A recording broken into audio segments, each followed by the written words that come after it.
Have you ever felt like you and your spouse are just talking past each other, or maybe you're just trading schedule updates instead of actually connecting? Well, you are definitely not alone. Today, we're looking at a brilliant, really intentional framework known as the 3-2-1-1 marriage communication rhythm. It's a simple 10 to 15-minute daily practice designed to radically grow deep listening, build intimacy, and really help you care for one another well. Here's a quick look at our roadmap. We're going to cover setting your heart, avoiding common distractions, the 3-2-1-1 rhythm itself, deep listening with no fixing, switching roles, and finally, grace in daily life. All right, let's jump right into section 1, setting your heart, preparing to connect. Before you even think about starting the timer, it is absolutely crucial to begin with the right emotional and theological posture. James chapter 1, verse 19 hits the nail on the head. Be quick to listen, slow to speak. This is a great reminder that God's wisdom has to be our anchor here. The whole goal of this exercise, grace-filled listening rather than just firing off quick defensive reactions. To really get into that posture, let's run through a quick internal mindset checklist.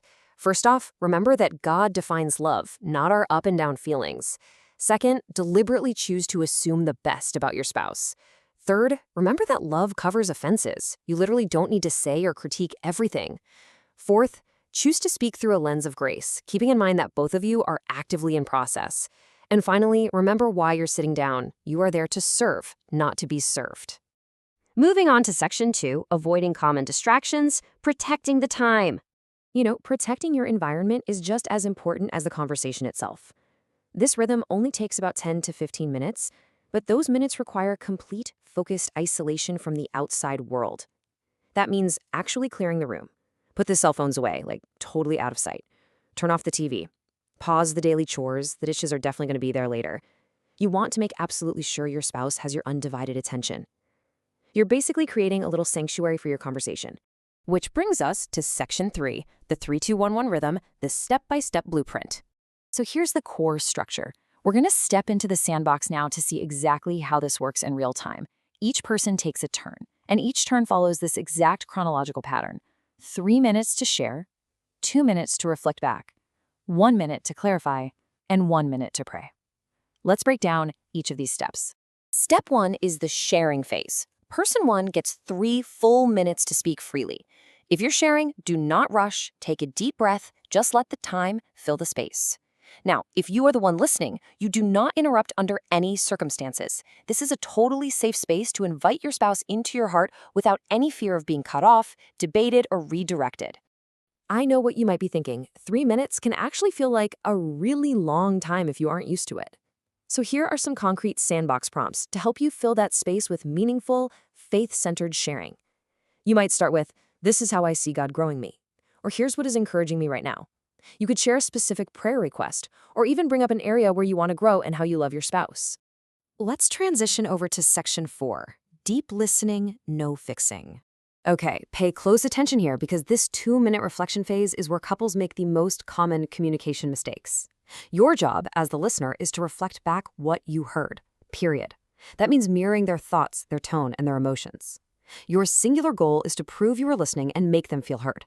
And you have to do this strictly without adding your own thoughts, getting defensive, or making corrections. Notice the massive contrast here between listening to understand and listening to respond. Listening to understand means you're reflecting exact words, the weight of the issue, and the real emotion behind it. Listening to respond, though, that's that damaging habit of giving unsolicited advice, trying to fix the problem, or correcting your spouse's perspective. In this rhythm, listening to respond is completely off limits. To help you stay focused purely on understanding, try using these practical reflection phrases. Kick off your sentences with, "What I hear you saying is," or "It sounds like," or "You were encouraged by." These phrases are a real game changer because they keep you anchored directly to your spouse's words and they stop you from drifting into your own commentary.